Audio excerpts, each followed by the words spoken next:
Et c'est comme ça qu'aujourd'hui, j'ai décidé en fait de partager un sujet avec vous, à savoir comment ça se passe au niveau des douanes lorsque tu atterris pour la première fois au Canada. Pourquoi je tiens à faire cette vidéo aujourd'hui? C'est parce que hier, je suis allée manger avec une très bonne amie à moi qui est mariée à un Québécois. Vanessa, je m'excuse d'amener ton histoire au public. Et on a tellement rigolé sur cette histoire et je me suis dit, il faudrait que j'édifie les gens dessus parce qu'il n'y a pas beaucoup de gens qui savent comment ça se passe. Alors, qu'est-ce qui s'est passé? C'est que il y a quelques mois, mon amie Vanessa accueillait son père au Canada pour son mariage. Donc, vous savez comment ça se passe quand les gens viennent au Canada et tout ça en général, que tu n'as pas vu, tu n'as pas mangé la nourriture du pays avec les arômes du pays depuis.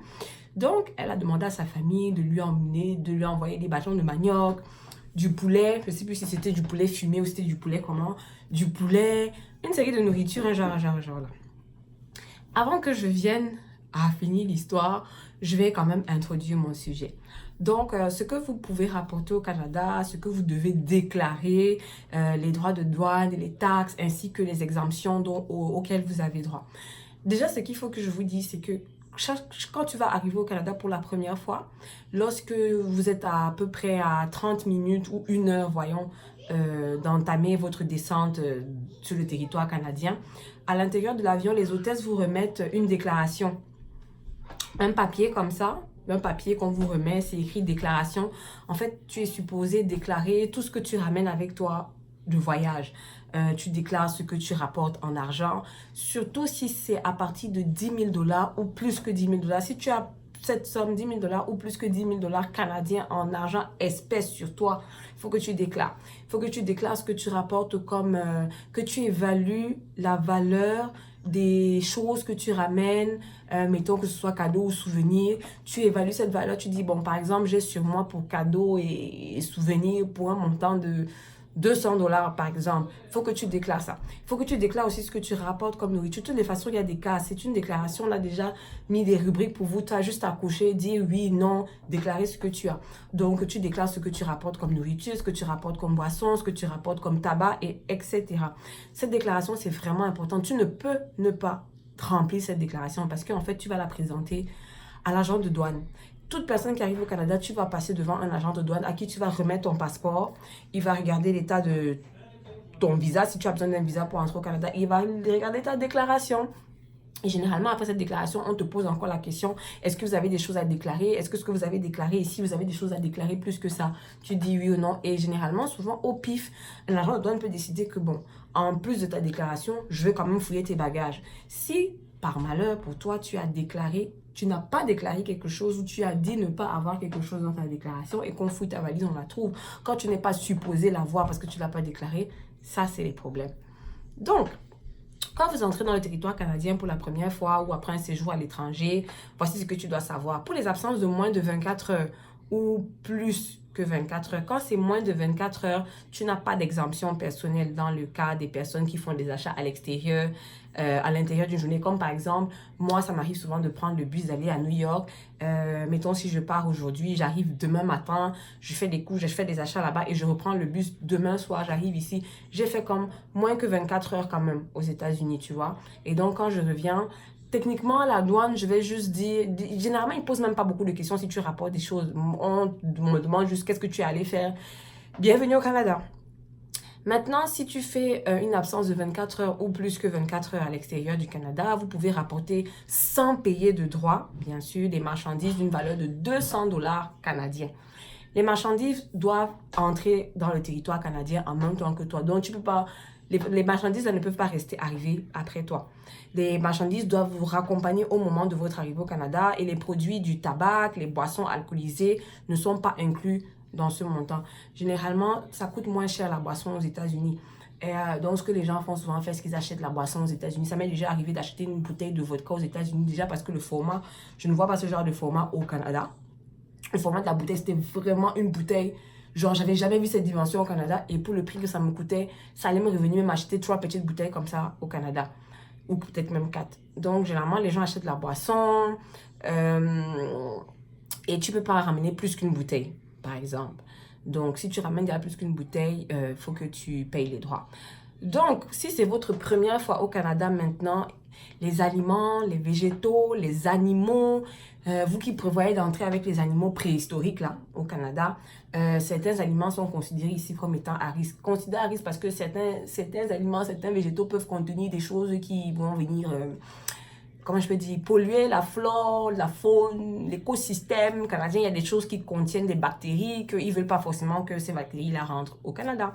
Donc, en raison de ça, ils ont établi des règles et des restrictions. En ce qui concerne les restrictions, toutes les espèces qui sont considérées comme des espèces en voie de disparition, c'est-à-dire des parties ou des parties dérivées d'espèces en voie de disparition qui peuvent se retrouver dans des cadeaux ou des articles souvenirs qui sont souvent très courants comme des vêtements, des bijoux, des instruments de musique, les plantes. Je peux avoir des instruments de musique qui contiennent des espèces en voie de disparition. Par exemple, on a fait ça avec l'ivoire, d'un varan qui vient de la Tachtoukouministan. Donc, tu vois, donc il y a des choses comme ça. Il y a aussi les plantes médicinales. On vous connaît, les Chinois. Vous, les Chinois, là, avec vos plantes médicinales, façon. Les médicaments traditionnels, les crèmes de beauté, Ginseng et plus et autres. Il y a certains produits de beauté qui ne veulent pas que ça entre ici. Là. Ou les produits alimentaires. Donc, en temps normal, si on fouille tes effets, ok, et qu'on retrouve ces objets ou ces denrées qui sont des restrictions, ce qu'ils font normalement, si tu as déclaré dans le papier qu'on te remet dans l'avion que tu as ça, ils vont juste le jeter parce que tu as déclaré. Tu vois, tu es dans les normes. Si maintenant, il arrive que dans ton papier, tu n'as pas dit que tu avais des varangs dans tes valises à l'époque, et puis comme une femme qu'on a arrêtée au Canada, pas qu'on l'a arrêtée, on a retrouvé des viandes de brousse dans ses affaires au Canada. Récemment, il y a quelques jours, il y a quelques semaines, je pense qu'elle a eu une amende et qu'on a même d'abord saisi tout ça. Donc, on a retrouvé la femme, la voyage avait les viandes de brousse où elle venait ouvrir un restaurant. Je ne sais pas où on vend la viande de brousse. I don't know, for real. Donc, si maintenant, tu dans ta déclaration, tu n'as pas déclaré avoir ces choses et que par extraordinaire, l'agent de douane décide de fouiller ta valise et qu'il trouve ça, non seulement on va saisir les objets, tu peux avoir une amende et ça peut même aller plus loin, tu peux être poursuivi judiciairement pour ça parce que ce sont des infractions vu que dans une déclaration, tu n'as pas déclaré avoir ces choses. Donc, ceci m'amène donc maintenant à vous raconter. L'histoire du père de mon amie Vanessa qui est venue. Les gens s'y font un bruit, c'est pas croyable. J'essaie de gagner ma vie honnêtement, mais je suis obligée de dealer avec le bruit. Donc le père de Vanessa vient donc pour son mariage au mois d'août, il n'y a pas longtemps, et elle décide que ouais, ça fait d'abord super longtemps, elle n'a pas vraiment mangé la nourriture du pays, donc elle veut qu'on lui ramène bâton de manioc, poulet fumé, etc., et j'en passe, et épices et tout, bref. Donc, quand déjà on fait les valises de son père au Cameroun, c'est vrai, on a fait les valises, d'après ce que la maman de Vanessa et Vanessa me racontait hier, on a fait les valises, le papa était présent quand on faisait ses valises, on lui disait, voici ce qu'il y a dans les valises, voilà tes valises, voilà comment on emballe. En tant que bon Camerounais, quand on lui parle comme ça, vous me prenez pour qui? Vous croyez que je ne connais pas? Je ne suis pas un enfant, quand même. Hein? Machin. Le gars veut montrer qu'il connaît trop, il fait le manchon. Il prend dans l'avion. Bruxelles Airlines, ils font une escale à Bruxelles. À Bruxelles, maintenant, ils prennent la ligne, ils continuent, ils arrivent au Canada.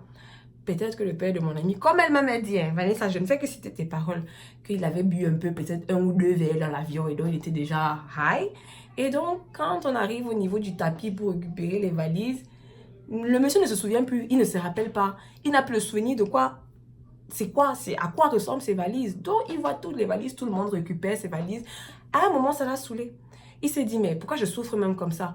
Comme il avait sa valise de cabine où il y avait ses habits, ses affaires personnelles, il a abandonné les valises sur le tapis roulant. À force que les valises ne soient réclamées par personne, le personnel de l'aéroport, les douanes, parce qu'on ne sait pas si c'est une alerte à la bombe ou quoi, on enlève les valises et on les place dans une zone sécurisée, genre le temps qu'on puisse retracer à qui appartient la valise. Ce qui est terrible, c'est que sur les valises, le nom du père de mon ami était écrit.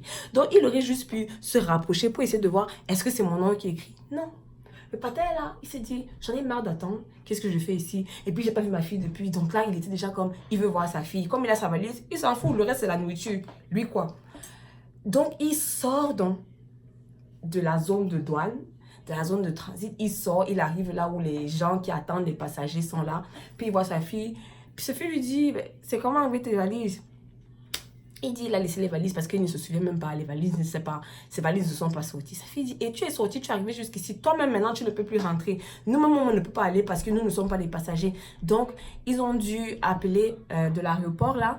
Il y a un numéro qu'on leur donne. Donc, maintenant, pour qu'on retrace les valises dans le système, ça a pris une heure. Comme maintenant, donc, on se dit que, mais pourquoi quelqu'un de normal va oublier ses valises? Ça a donc maintenant mis la puce à l'oreille aux douaniers.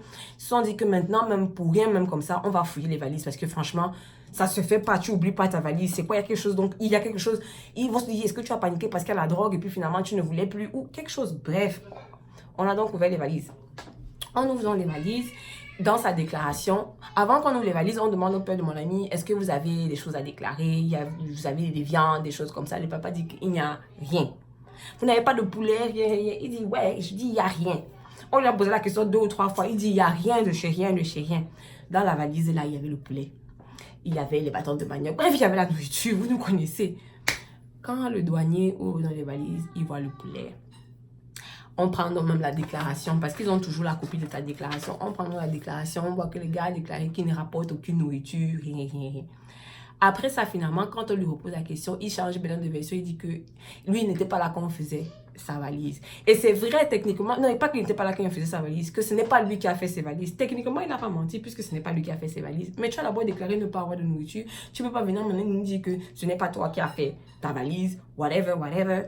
À ce moment-là, comme c'était un Mexicain, d'après ce que mon ami dit, qui était le douanier, je crois que lui aussi, il doit connaître, il doit avoir la culture, que des fois, on voyage avec la nourriture. Et vu qu'il a dit que bon, c'est la première fois, c'est vraiment la première fois, ce que je vais faire, je vais vous charger $650, mais que ça ne se reproduise plus parce que la prochaine fois, vous pouvez être dans plus de troubles. Ça peut être plus élevé que ça ou vous pouvez même être poursuivi parce que c'est une infraction. Je t'ai posé la question plusieurs fois, là c'est déjà un crime en fait. Donc, ils se sont partagés la facture de $650, mon ami et son mari. Et le poulet, ils ont jeté parce que le poulet n'entre pas. Donc, ceci m'amène donc à vous faire retenir quelques leçons. Les leçons de cette histoire, c'est que faites vous-même vos valises dans la mesure du possible ou soyez là et attentifs quand on fait vos valises pour savoir qu'est-ce qui rentre dans vos sacs. Soyez au courant de tout ce qui concerne la nourriture qui entre dans vos valises avec lesquelles vous allez voyager.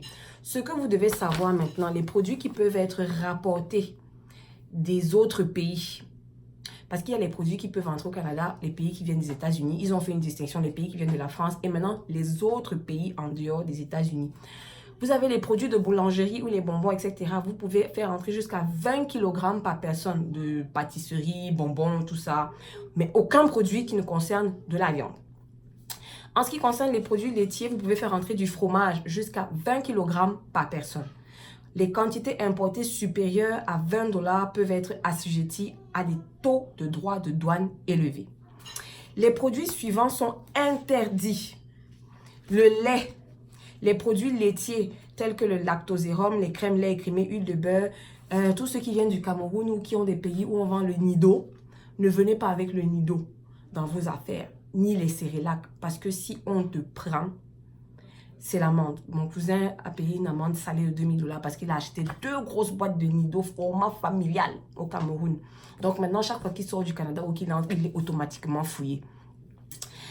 Tout ce qui contient les laits et produits laitiers en poudre, ben voilà, ça je suis en train d'arriver, le nido et consort, matière connexe, c'est interdit.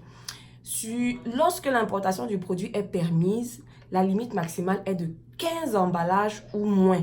Le poids ne doit pas dépasser 250 kg par personne. Les produits peuvent être assujettis à la réglementation de la province de destination. Vous savez qu'ici, il y a différentes provinces et chaque province a son gouvernement, a ses règles, a ses lois.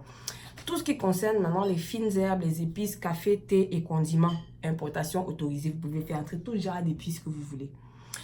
Préparation pour nourrissons. Jusqu'à 20 kg par personne, emballage commercial pour usage personnel seulement et stérile. C'est-à-dire que les laits pour vos bébés là, vos compotes pour les bébés quand vous voyagez avec, vous comprenez, non? Articles de cuir et les pots. Fermés, là on est rendu ouf, attendez. Articles de cuir et de peau. Oh, franchement, je crois que j'ai imprimé ça dans le désordre. Bref, on va revenir là-dessus. Concernant donc les viandes et tout ça. Attendez, hein, vraiment, Je me bats vraiment beaucoup pour vous trouver les informations. Mais maintenant, ok. Article de cuir et de peau. Cuir et peau complètement tannés seulement. Donc, tout ce qui est peau séchée là que vous pouvez mettre chez vous comme objet de décoration. C'est les seules choses qui entrent en matière de cuir et de peau. La viande. La quantité maximale autorisée par la personne est de 20 kg de viande cuite, préparée et stérilisée pour des fins commerciales et de longue conservation, c'est-à-dire salubre à température ambiante. Les emballages doivent porter des marques d'identification indiquant la description du produit et le pays d'origine. Ces emballages doivent être hermétiquement fermés. Les emballages hermétiquement fermés comprennent les bocaux en verre et boîtes de conserve, les plats de service jetables semi-rigides pour les repas prêts à manger, les sachets stérilisés. La viande fraîche, séchée et salée est interdite.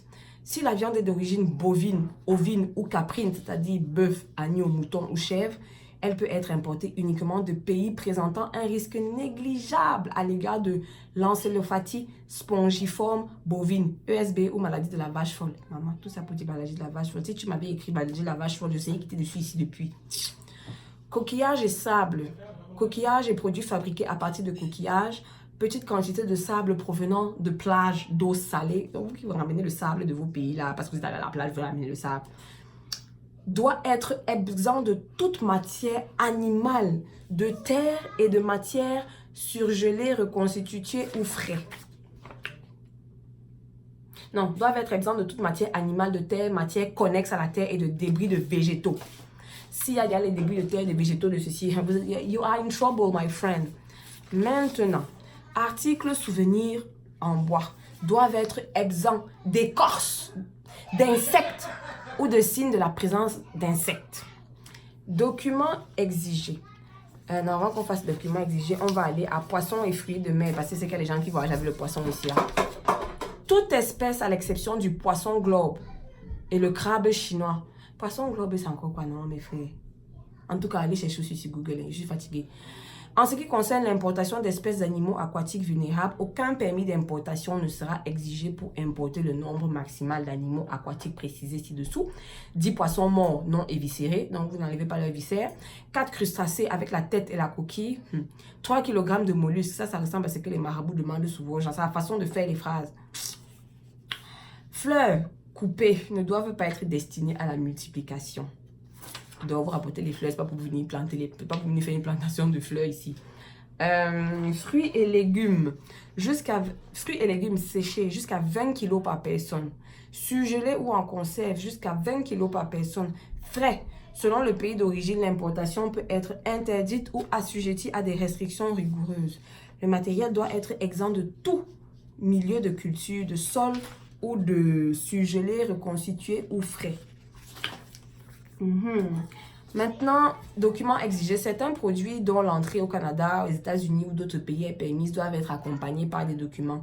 Par exemple, un permis délivré préalablement au Canada. Généralement, c'est pour ceux qui font la chasse. Là, il y a certains qui font chasser aux États-Unis. Tu dois revenir avec un permis de pouvoir transporter ta viande et tout ça. Bon, c'est pas vraiment important parce que ceux qui viennent d'Afrique, là, on s'entend que vous ne voulez pas pour pêcher ou chasser.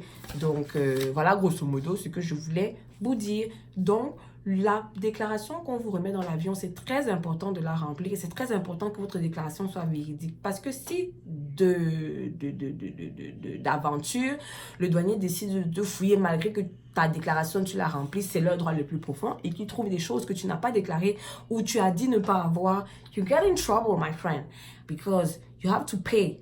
Tu vas payer une amende et tu peux aller être poursuivi. Ça ne sert à rien de commencer son début au Canada dans les problèmes. I'm telling you. Nido, tout ce qui est produit laitier, en poudre, en image, en senteur, évitez. Ne faites pas entrer le lait ici au Canada. Juste pour votre propre information, sachez qu'il y a des magasins africains ici où on vend le Nido. On ne va pas le vendre de façon déclarée, mais on vend le Nido, donc vous n'avez pas besoin de venir avec le Nido. On vend même le Cerelac. Moi, je suis une mangeuse de Cerelac. Il y a des magasins africains qui vendent le Cerelac, donc laissez tout ça là-bas. Maintenant, ma vidéo c'est terminé. Là, c'est ce que je voulais partager avec vous. Bisous!